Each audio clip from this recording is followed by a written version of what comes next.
राज्य के सरकारी स्कूल की शिक्षा के स्तर में सुधार लाने के लिए प्रोजेक्ट इम्पैक्ट चलाया जा रहा है। झारखंड शिक्षा परियोजना परिषद ने प्रोजेक्ट इम्पैक्ट की निगरानी के लिए राज्य स्तर पर डेडिकेटेड टीम बनाने का फैसला लिया है।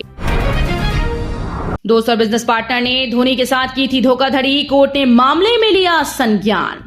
राज्य सिविल कोर्ट ने पूर्व भारतीय कप्तान महेंद्र सिंह धोनी की ओर से दर्ज मामले में संज्ञान लिया है। दरअसल Arka sports private limited and management limited के मिहिर दिवाकर और सौम्या दास के खिलाफ महेंद्र सिंह धोनी ने कंप्लेंट केस किया है।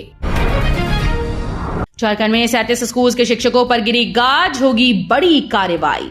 मध्याह्न भोजन योजना से संबंधित एसएमएस न करने पर सदर प्रखंड के प्राथमिक और मध्य विद्यालयों के 37 प्रधान शिक्षकों के एक दिन का वेतन स्थगित करते हुए सभी को शो कॉज किया गया है।